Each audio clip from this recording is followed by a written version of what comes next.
guys, welcome once again to the Coffee and Heroes YouTube show, your weekly roundup of all things comic related.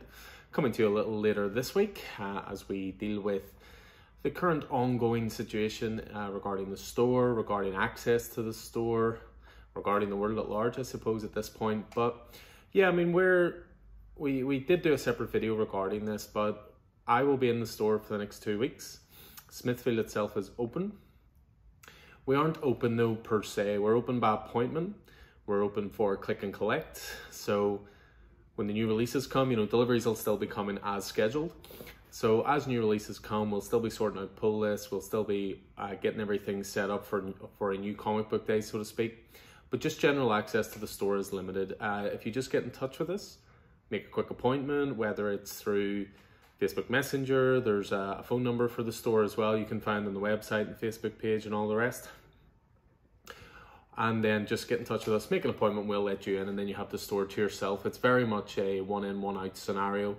We're not looking at general footfall at the moment. The town is quite rightly quiet. I've walked around it a little bit in the last couple of days, and obviously people are heeding, government advice, staying at home.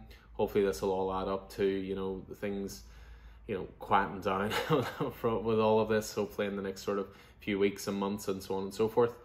So we like to think we're doing our part by making sure that we're only open for limited access, appointment only. Smithfield is always very quiet as well. There's no crowds around here. You do, of course, have the car park close by as well, so you can literally nip in, grab what you need and get out. We like to think that kind of routine actually helps people. We've had a few different regulars in who say, the regularity and the routine of coming on a weekly basis and seeing a friendly face and all the rest is very important and very welcome at the moment. So we want to continue with that as well as much as we can and help in that small way, I suppose. So with the store itself, it's been a week of two halves, to say the least. Last week, obviously with the government restrictions coming in, it was a case of the store was going to be closed in this capacity from Friday onwards. So Monday to Thursday were really, really busy. Lots of people in store, people picking up vouchers, picking up Christmas presents, that kind of thing. And then plenty of people picking up pull lists and so forth. And then the Friday, Saturday, and then I'm recording this on the Monday, have obviously been much, much quieter. So again, we are looking for whatever way we can help to sort you guys out. We're happy to do deliveries as well. We're happy with that click and collect service as well. I'm going to be listing new releases on the website from now on as well on a Wednesday. There won't always be loads of copies because obviously at the moment we're having to keep our ordering very, very tight, with there not being that footfall and so forth. So if there's anything you're looking for, get in touch and we'll make sure to get it ordered for you.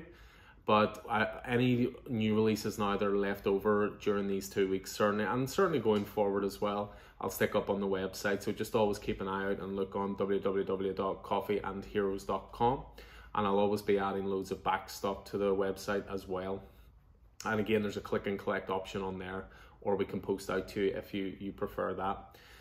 So yeah, that's the store in general. It was good last week though to get back on the horse with Keith. We were back recording. Our previews podcast is now live. So the latest previews books came last week. So that's going to be for titles coming out in February of next year. Where has the year gone? So it was really fun going through that with Keith. Picked out loads of great stuff. Very indie heavy month for February. Lots of great titles starting. Lots of good starting points as well. So definitely have a listen to that and then get in touch if there's anything you like added to the pull list. We're looking at getting back on board with our reviews podcast this week. We may have a new face joining us there. I've got a couple of creator podcasts lined up, interviews, that kind of thing. They've always went down well.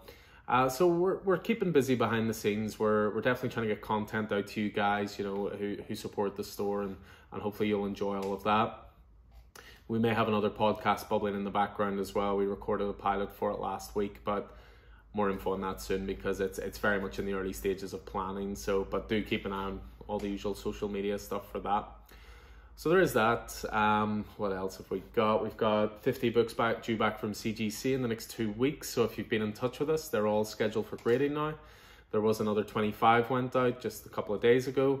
But those first 50, I'll certainly get in touch with people, and again, they can arrange to come down and collect once they come in. Again, I'll probably do a little unboxing video, but I will get in touch with everyone to see whether they want their grades shared or whether they want to be surprised when they come back in. So we'll leave that up to them. But there's some great stuff coming back from there that I'm really looking forward to seeing. Of course, I'm in stores. You actually get to see my coffee cup. Obviously, I have my Twin Peaks coffee cup at home, but at Coffee and Heroes, all the regulars get their own cups. They go on the wall. Everyone, it just means they're drinking from the same cup every time they come in. So my one is from my favorite comic of all time, Y: The Last Man. So yeah, so that was last weekend's store. So what were there in terms of releases? So some absolutely quality stuff last week as always, and I do struggle sometimes to break it down just to my favorite three, but I've got a really good mix this week because I've got one DC, one Marvel, and one indie, so it's great to see the breadth of the good stuff. So in terms of my favorite titles last week, this was very close to being title of the week for me. So Daredevil number 24. So once again, you've got Chip Zdarsky on writing duties. His entire run has just been absolutely incredible. We recommend it all the time. It's brilliant in trades as well. So you've got Mike Hawthorne penciling this one. You've got that great cover for Marco Checchetto. And in this one, Daredevil is essentially going on trial for the accidental killing of someone. So he's on trial for manslaughter, essentially. And he's not trying to run away from it. He wants to face up. It was his responsibility. And there's just some wonderful, wonderful stuff here. You've got Typhoid Mary in here. You've got Kingpin. You've got Foggy. And you've got a special guest from Daredevil's past that plays a very big part in this issue. This was very, very close to my issue of the week, but just the DC title, I know, shocker, it just slightly beat it for me, but I'll get to that in a wee second. Also of great enjoyment this week was Chew, so CHU. So Chew is from John Layman and Dan Boltwood. Now this was issue 5, so this was the end of arc 1. I don't know if you guys have read Chew before, which was John Layman and Rob Guillory. I talk about it quite a lot. But if you think of the original Chew as Breaking Bad, John Layman refers to this as his Better Call Saul. So it's a prequel series. It's set prior to Chew, although with events that happen in this, it almost lines up with the start of Chew, but is going off to the side now. It's going off on its own path. As I was saying, this is the end of the arc, and the trade paperback, I believe, was solicited for January. Really, really recommend this. Really good sort of action and adventure in it, and a lot of, what's the word I'm looking for? Ingenuity, I suppose. You know, there's a lot of originality. There's all these different powers that they have, you know, through the power of food and so forth. And it's just really inventive, you know. So totally works on its own. If you've read Chew, I think you'll get more from it, but it does work very much on its own as well. And it's also very funny. So really recommend that. If you didn't get a chance to get on the single issues, definitely check out the trade. Or if you fancy it, jump on the original Chew itself and go from there. But the undoubted standout for me this week was a title that, I'll be honest, I was sort of looking forward to, but I wasn't exactly, you know, chomping at the bit for. So this is a new Black Label title. So yes, it is silly size for those who find that as a problem. It shouldn't be with this book. This was incredible. So this is The Other History of the DC Universe. So this one is written by John Ridley with art by Giuseppe Camuncoli. And this was phenomenal. This was essentially a look at maybe a 20-year period in DC's history, but instead of just following your Batmans, your Supermans, and all the rest, it's from the point of view of he who would become Black Lightning. And it's all about like a black superhero's part in society. It's all about his impression of the Justice League and how they treated him, and you know, how they tried to stop him being a hero in his neighborhood. They were off busy conquering, you know, worldwide threats and all the rest, but what about, you know, the guy around the corner who's in trouble? It was absolutely brilliant. It really blew me away. Nearly every page for the art is a splash page, so every page is just an event in itself. There's next to no dialogue in it. It's all narration. It's all his, you know, train of thought. And as soon as I finished it, I just set it down. I was like, wow, that is just one of the titles of the year, and it came out of nowhere. I can't recommend it enough. I believe it's going to be 5 issues in total, but each issue is going to focus on a different character. So they're all essentially one-shots as well, so you could just pick up ones that, you know, the character appeals to, for example. But yeah, I was really, really impressed with this. I mean, just to give you a little look. Some people will always say that the Black Label format doesn't add anything, you know, in terms of the art. And I think there's certainly an argument for that. But this is one of the titles that really utilizes it brilliantly. I mean, the page layouts are so endlessly inventive. I mean, you're going back to sort of that classic DC lore there. There's lots of talk of the Golden Age, Silver Age. You know, you look at these inventive page layouts. You look at the narration coming in different areas of the page. It's just such a great book. I mean, look at the art. It is just awe-inspiring at times. And I think it really, really suits this Black Label format. You know, I always say the Black Label format is like widescreen, you know, for a movie. You know, if it's big and it's bold, then why not utilize it in the best possible way? So highly, highly recommend that if you haven't jumped on it, guys. We do have, I think, just a couple of copies of it left. But this was brilliant. Absolutely brilliant. Really can't recommend it enough. So, yeah, pick of the week, other history of the DC Universe. But on to this week. So, again, recording this on a Monday, so we will be getting our delivery as normal tomorrow. Pull list will be processed, and then everything will be ready for pickup from Wednesday. So, again, just get in touch with us, make a wee appointment, or again, we can, you know, drop it out to you. Just, you know, again, we can set that up. So just to look at the titles coming this week. So in terms of variety of titles, it's a slightly quieter week, but in terms of quality of titles, it is unreal. There's so much good stuff here. So just to kick things off, we've got Atlantis Attacks #5. Now, the reason I bring that up is it's actually going to be a Keenan Black tie-in. So it is just that issue. We have Batman 104. So we're continuing on James Tynion's run there. Batman, Catwoman 1 at last. You know, it's crazy to think that it was over a year ago that we had Clay in our store, and back then Batcat was supposed to be coming very soon, but he told us a story that day about how he thought Batcat was going to be something really special. So he wanted to draw it all. He didn't want to have fill-in artists. He didn't want to have, you know, him draw 9 of the issues and someone else the 3. He wanted to do it all. But for that to happen, DC had to agree to put it on hold. And they did, and I'm starting to see the preview pages that's coming through, and it looks incredible. So we've got the cover A's coming, so Clay's drawing cover A. We've got Jim Lee variants coming, which are beautiful, you know, set at Christmas. I believe a lot of this story does take place in December, so at Christmas and so forth. Can't recommend this enough. If there's one title I'm really looking forward to next week, it's that. So what else have we got? We got Batman The Adventures Continue #7. I've been really enjoying this series. The last couple of issues, which have been an exploration of Red Hood, who never appeared in the animated series, have been brilliant, sort of doing a new origin for him and so forth. We've got Blue and Green coming back in. So I talked about this a few weeks ago. This was a brilliant graphic novel, original graphic novel from Ram V. And as soon as I got it in, I thought this is going to be big. I'm going to push the hell out of this. And we sold out, of course. I ordered more. Of course, they were putting back order, but they're coming next week. So get on that.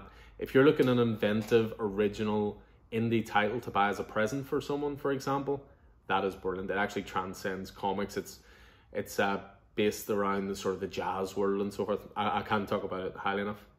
So what else we got? So we got Daredevil 25 coming next week. So we got sort of a double dose of Daredevil with getting 24 this week, and then we've 25 next week. Deceased Dead Planet. There we go, guys. We're back on schedule. You know, we had 3, 4, and 5 there a couple of weeks ago, and now we've got #6 coming next week. So bring that on. Very much ready for that. We've got Justice League Endless Winter #1. So this is sort of a mini event from DC. It's going to be, I think it's 9 issues in total, but they're all a series of one-shots that link together. So this is the first issue of it. So Justice League Endless Winter #1. We've got the cover A's and the cardstock variants coming for that as well. So if you haven't looked into that, it does look really, really interesting. And if it's something you might have overlooked, but maybe you like the look of it now, just get in touch and we'll get you sorted. We've got Keenan Black kicking off next week. So Batcat v Keenan Black, the matchup to end it all. Keenan Black is going to be huge. There's no way around it. This is going to be absolute carnage. Was big for this store. Keenan Black's already bigger in terms of pre-orders. So really looking forward to tucking into that, I have to say. We've got Null Marvel Tales #1 coming now. Marvel Tales is normally reserved for older characters, and it'll give you a couple of their important stories or origin stories, that kind of thing. The reason I just want to spotlight this one is because it will have Venom 3 in it. And Venom 3, as anybody who's around comics knows, it's a ridiculously expensive issue now. You're talking 3 figures minimum. And this is a good way if you want to read it. It'll be reprinted here along with a couple of others. As well as Keenan Black itself, we've got the comic boxes for Keenan Black coming. So if you're going to be collecting Keenan Black, you know, it is 60 plus issues and you're looking at a really class storage box for it. We've got those coming next week. Also we've got Mirka Andolfo's Mercy, the trade paperback of that coming. Again, something I've talked about quite a bit before. Really, really great title. Really, really dug that. What else have we got? We've got Spy Island #4. Great Dark Horse indie series I've been really enjoying. Strange Adventures number 7, so continuing on. So it's a double dose of Tom Keen this week as well. So you've got Batcat, but you've also got Strange Adventures, and that's his title with Mitch Gerads and Evan Doc Shaner. We've got Tales of the Dark Multiverse, Wonder Woman, War of the Gods. So Hush was a big hit for the store. So this has been another great one. I love these sort of elseworldly Tales from the Dark Multiverses. You got The Union number 1, which became semi-famous just for the fact that it had a Northern Irish superhero in it, I believe, called Snakes, off the top of my head. But it's also a Keen and Black tie-in, so there'll be quite a few guys picking that up as well. We got Thor number 10 coming, so continuing on the Donald Blake stuff that just kicked off there in issue 9, which was a kick-ass issue. So look forward to that. And then to finish off, we've got Walking Dead Deluxe number 4, so it's settled in very nicely to its fortnightly release scheduling. And then we've also got the trade coming for Wonder Woman Dead Earth. It's beautiful hardcover, Black Label series. That's coming next week as well. So again, plenty to look forward to there, certainly in terms of quality, I would say, over quantity. So that's this week and next week, by the way. So just thought I'd throw out a few bits and pieces that caught my eye in the last week. So Dawn of X there came to an end with part 22, I should say, which was X of Swords Destruction number 1. So straight away, Marvel have wasted no time. They're jumping straight in now to what's going to be another X-Men event, which is called Reign of X.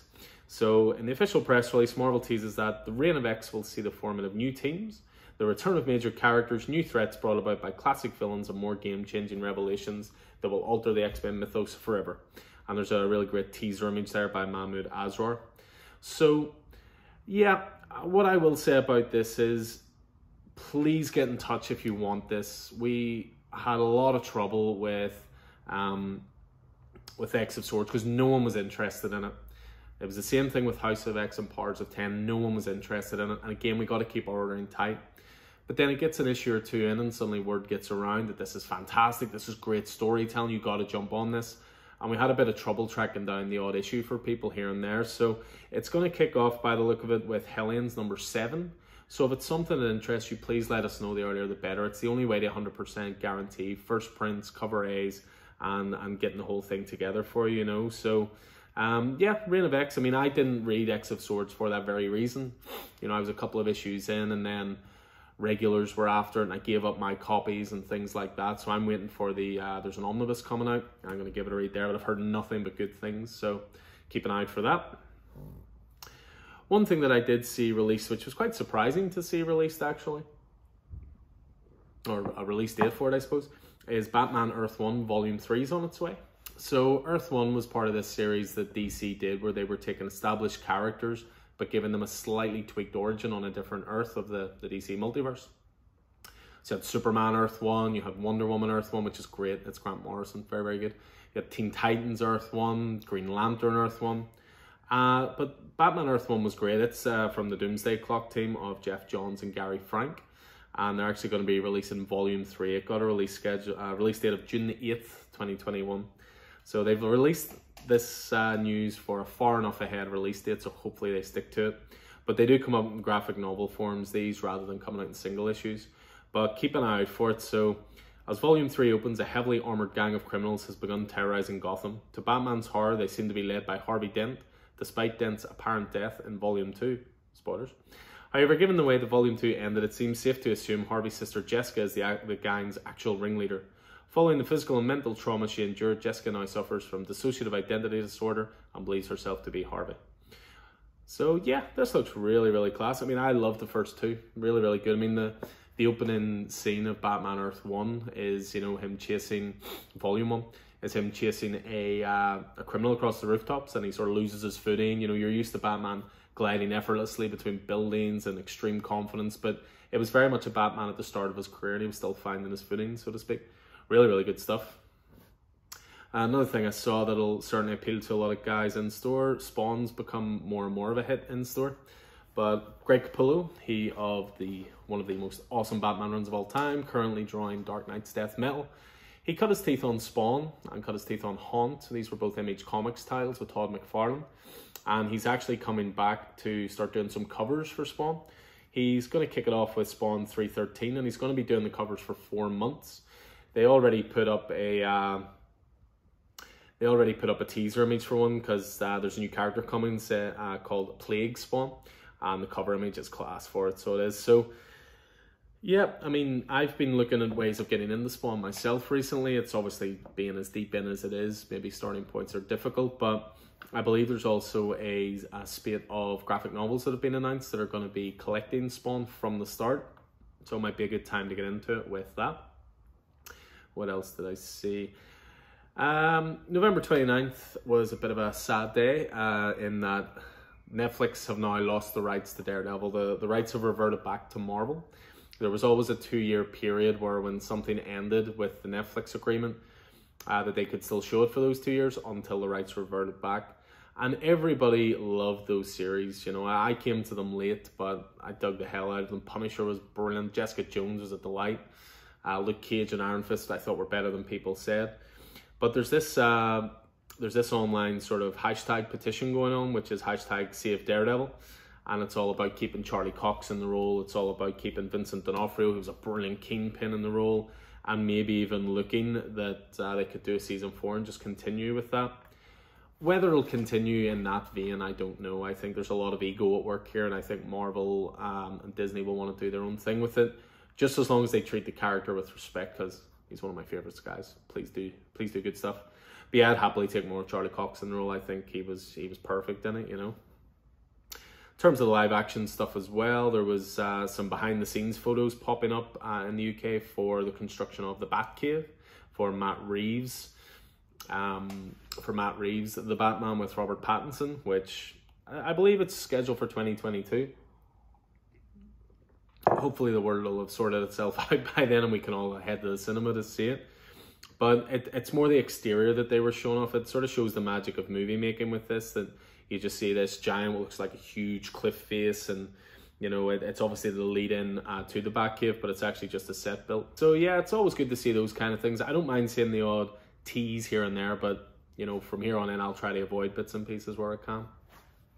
There was also the big news as well. I'm obviously coming to this quite late because I think this got announced just after the last show, but Wonder Woman 1984 is going to be going on to HBO Max on Christmas Day in the States and given a theatrical release the same day.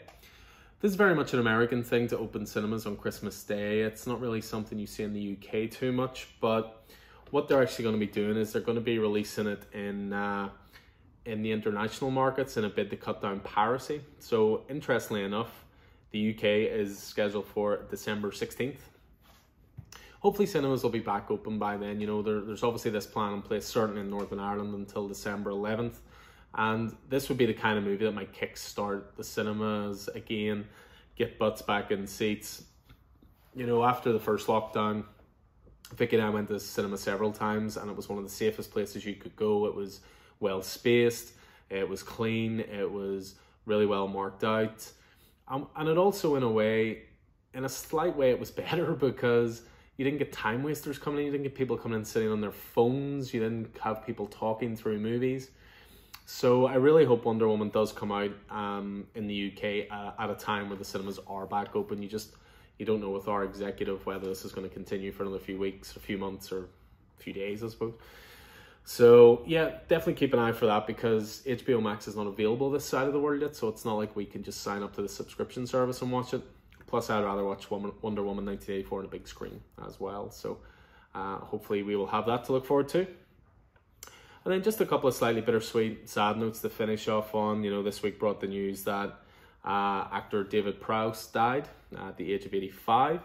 For anybody who doesn't know, he was Darth Vader, essentially. You know, obviously James Earl Jones did the voice, but he was a bodybuilder, David Prowse, and obviously he had this hulking size, and he was a really tall man. And it was all about that physicality of Vader, you know, towering over people, towering over stormtroopers, really threatening.